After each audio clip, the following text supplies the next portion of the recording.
அனைவருக்கும் வணக்கம்.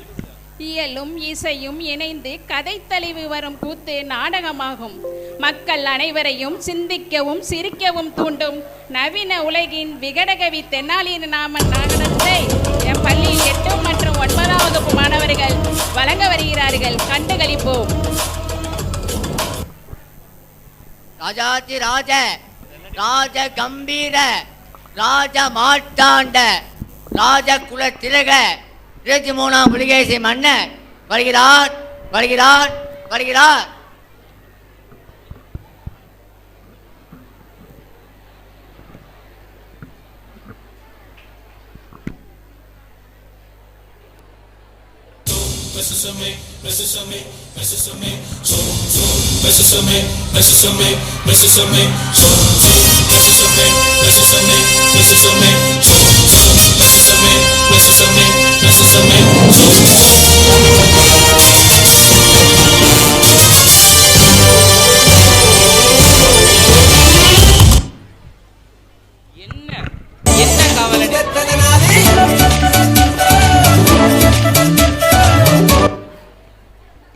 என்ன என்ன கவலனே?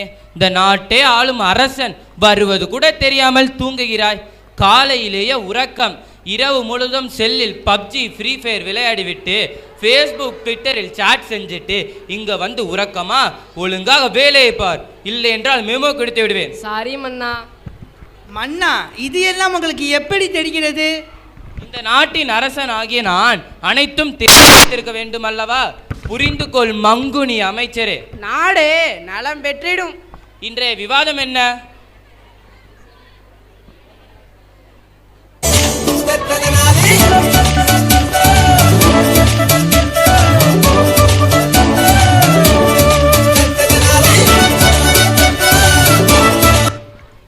வணக்கம் மன்னா. ஆன்றோர்களும் சான்றோர்களும் நிறைந்திருக்கும் அவையில் நடுநாயகராக வீற்றிருக்கும் மன்னரே, நீ வீர் வாழ்க, உங்கள் கொற்றம் பெருகுக. அவைக்கு வரும் நேரமாயுது, என் முகத்தில் விழிக்காது, சென்று விடு இங்கிருந்து. இன்றைய விவாதம் என்ன? மன்னா, செவிக்குணவை இல்லாவிட்டாலும் சிறிது வயிற்றுக்கு வேண்டுமல்லவா? அதனால் மன்னா. என்ன அதனால்? பசிக்கிறது மன்னா. அரசே, பாருங்கள் நம் அமைச்சர்களின் பொறுப்பற்ற தன்மை. இவர்களெல்லாம் வைத்துக்கொண்டு எப்படி ஆட்சி நடத்துவது? அதை பற்றி பிறகு யோசிப்போம் குருவே. எனக்கும் பசிக்கின்றது. எங்களுக்கும் பசிக்கிறது. உடனே ஆன்லைனில் ஆர்டர் செய்வோம். எனக்கு பர்கர் நூடுல்ஸ். எனக்கு பீட்சா ஃப்ரைட் ரைஸ். எனக்கு நூடுல்ஸ் பரோட்டா. எனக்கு ஷவர்மா. ஆஹா, ஓஹோ, அருமை அருமை. இதோ செல்போனில் ஆர்டர் செய்கிறேன் மன்னா.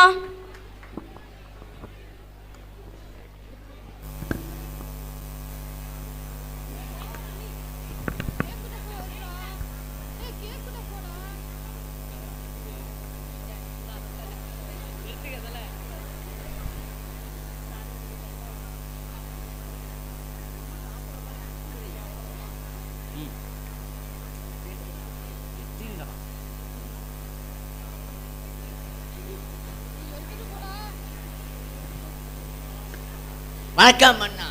உங்களை காண நம் நாட்டில் சில விவசாயிகள் வந்து வரச் சொல்.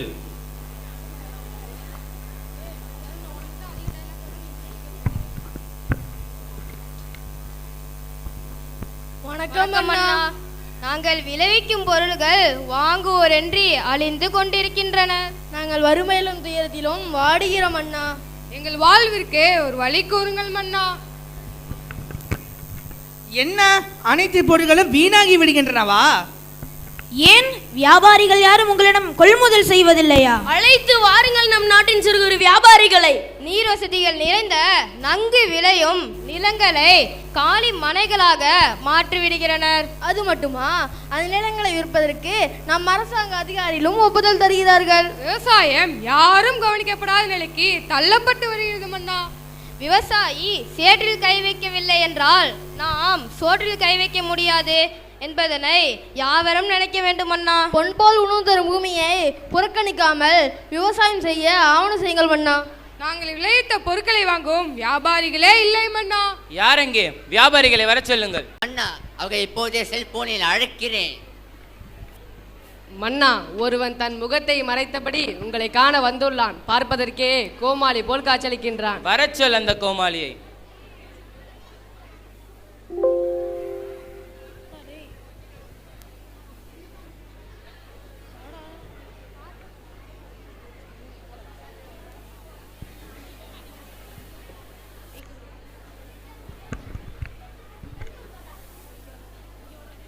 வணக்கம் அண்ணா. யாரப்பா நீ? ஏன் முகத்தை மறைத்துள்ளாய்? சரி, நீ சற்று நேரம் காத்திரு.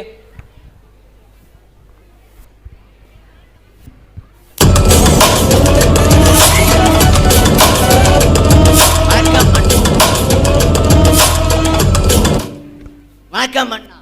இவர்தான் நம் நாட்டின் சிறு குறு வியாபாரிகள்.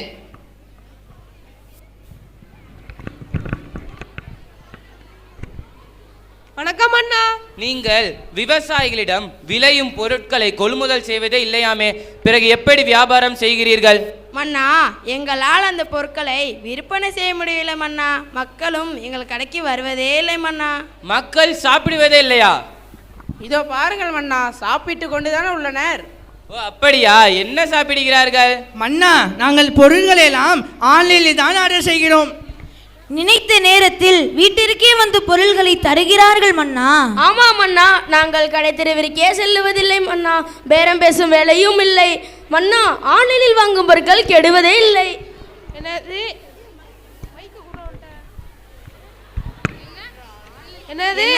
ஆன்லைனில் வாங்கும் பொருட்கள் கெடுவதில்லையா? மன்னா, ஆன்லைனில் வாங்கும் காய்கறிகள் ரசாயன உரங்கள், பூச்சி கொல்லி மருந்துகள் தெளிக்கப்படுகின்றனர். இதனால் பூச்சிகளே இல்லை. மேலும் பொருட்கள் கெடாமல் இருப்பதற்கு வண்ண ரசாயனங்களும் பூசப்படுகின்றனர். இதனால் நம் உடலுக்கு மேலும் கெடுதல் விளைவிக்கும் விதவிதமான நோய்கள் ஏற்படும். முன் காலங்களில் உணவுப் பொருட்களை வீட்டிலேயே சமைத்து சாப்பிட்டோம். ஆரோக்கியமானதாகவும் சுத்தமானதாகவும் சுவையானதாகவும் இருந்தது. நோய்கள் நம்மை நெருங்காதிருந்தன. அருமையான விளக்கம். இனிமேல் பொருட்களை விவசாயிகளிடமும் உள்ளூர் வியாபாரியிடமும் இருந்து வாங்க வேண்டும். மேலும் விளையக்கூடிய நிலங்களை வீட்டு மனைகளாக மாற்றுபவர்களுக்கு தண்டனை தரப்படும். இதுவே என் கட்டளை. என் கட்டளையே சாசனம். அப்படியாகட்டும் அண்ணா. ஆஹா, ஓஹோ, அருமை அருமை. காட்சி 3. வணக்கம் அண்ணா. உங்களை காண இருவர் வந்துள்ளன. வரச் சொல் அவர்களை.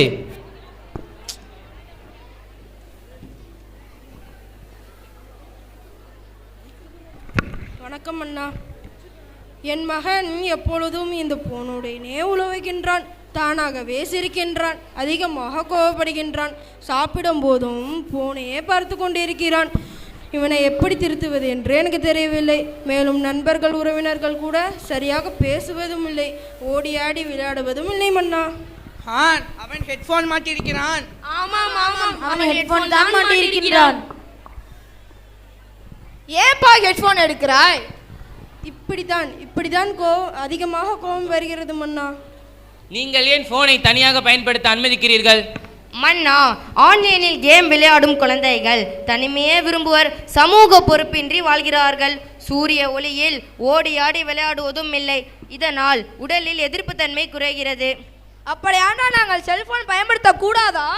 அளவுக்கு மிஞ்சினால் அமிர்தமும் நஞ்சாகும் என்றே மூத்தோர் கூறியது உண்மையே. மன்னா, தேவையில்லாத விளையாட்டுகளை குற்ற செயல்களாக எண்ணி இந்த நாட்டின் மன்னராகிய நீங்கள் அவற்றை தடை செய்திருங்கள். தடை செய்வோம். மந்திரிகளே, அமைச்சர்களே, உடனடியாக அவசர சட்டம் இயற்றுங்கள். குழந்தைகளின் நலன்களை கெடுக்கும் ஆன்லைன் கேம்களை தடை செய்யுங்கள். போனை தேவைக்கு மட்டும் பயன்படுத்தவும். இதுவே என் கட்டளை. என் கட்டளையே சாசனம். ஆவணம் செய்கிறோம் மன்னா. நன்றி மன்னா. ஆஹா, ஓஹோ, அருமை அருமை. வணக்கம் அண்ணா. உங்களை காண மக்கள் சில வந்துள்ளன. வரச் சொல். எங்கள் வீட்டின் அருகில் கொசு தொல்லை அதிகமாக உள்ளது மன்னா. நாட்டில் எங்கெங்கு காணினும் நோய்கள் ஏற்படுகின்றன மன்னா. எங்கள் வீடுகளில் அருகில் தண்ணீர் தேங்கியுள்ளது மன்னா. எங்கள் வீடுகளின் அருகில் குப்பைகள் சேர்ந்து தூய்மையின்றி இருக்கிறது. கழிவு நீர் கால்வாய்களிலோ நெகிழிகள் சேர்ந்து நீரோட்டத்தினை தடுக்கின்றன மன்னா. இந்த காரணங்களால் தான் கொசு பெருகிவிட்டதோ? அமைச்சர்களே, இந்த பிரச்சனைக்கு தீர்வு கூறுங்கள் பார்க்கலாம். மன்னா, கொசு கடிக்க வந்தால் ஓடி ஒளிந்து கொண்டால் என்ன? உம்மையும் ஒரு பானையில் அடைத்து வைத்தால் என்ன? ஆஹா, ஓஹோ, அருமை அருமை. மன்னா, கொசு கடிக்க வரும் பொழுது அப்படியே அடித்தால் என்ன? அப்படி உன்னையும் நசுக்கினால் என்ன? ஆஹா, ஓஹோ, அருமை அருமை. மன்னா, கொசுக்களை எல்லாம் ஒரு அறையில் வைத்து பூட்டினால் என்ன? அதே அறையில் உன்னையும் அடைத்து வைத்தால் என்ன? ஆஹா, ஓஹோ, அருமை அருமை. கொசுக்களை ஒழிப்பதற்கு யோசனை கூறுங்கள் என்றால் வளர்ப்பதற்கு யோசனை கூறி கொண்டிருக்கிறீர்கள். மன்னா, வீட்டின் அருகில் குப்பை கொட்டாமலும் கழிவுநீர் தேங்காமலும் பார்த்து கொள்ள வேண்டும். நாம் வாழும் சுற்றுப்புறத்தை தூய்மையாக வைத்துக் கொள்ள வேண்டும். மேலும் நம் கலாச்சாரத்திற்கு பொருந்தக்கூடிய உணவு முறைகளை பின்பற்றினாலும் நோய்கள் நம்மை நெருங்காது. நன்று, உங்கள் யோசனைகள் சிறப்பாக உள்ளது. ஆமாம், நீங்கள் யார்? மன்னா, நீங்கள் தான் முகத்தில் விழிக்காதீர் என்றீர்கள், அதனால். எங்கே உன் முகத்திரை விளக்கு? ஓ, தெனாலிராமனா, பேஸ் பேஸ், அருமை. இத்தகைய சிறந்த திறமைகள் உன்னை தவிர வேற யாரிடமும் கிடையாது. ஆகையால் இன்று முதல் நீ விகடகவி என்று அழைக்கப்படுவாய். மன்னா, திடீரென விகடகவி பட்டத்தை தெனாலிக்கு கொடுத்து விட்டீர்களே, நாங்கள் சோதிக்க வேண்டும். எங்களுக்கு இதில் உடன்பாடு இல்லை. தெனாலியை நாங்கள் சோதிக்க வேண்டும். தெனாலியை நானும் சோதிக்க வேண்டும். அப்படி ஆகட்டும், தொடங்குங்கள் கேள்விகளை. பிரிக்க முடியாதது என்னவோ? கல்வியும் மார்க்ஸ் போர்டும். பிரிக்க கூடாதது பெற்றோரும் பள்ளியும். சேர்ந்தே இருப்பது. ஆசிரியரும் மாணவரும். சேரக்கூடாதது நோயும் வறுமையும். பார்க்க கூடாதது தொலைக்காட்சியும் அலைபேசியும். பார்க்க கூடியது. வயது முதிர்ந்த காலத்தில் பெற்றோர்களை கவனிப்பது. சொல்ல கூடாதது மற்றொரு குழந்தைகளின் சிறப்பை. சொல்ல கூடியது. தங்கள் குழந்தைகளின் சிறப்புகளை. அறிவுக்கு கல்வி. பள்ளி. பள்ளிக்கு ஆக்ஸ்போர்ட். ஆசைக்கு நீங்கள். அறிவுக்கு நான். ஆஹா, ஓஹோ, அருமை அருமை. நீரே விகடகவி.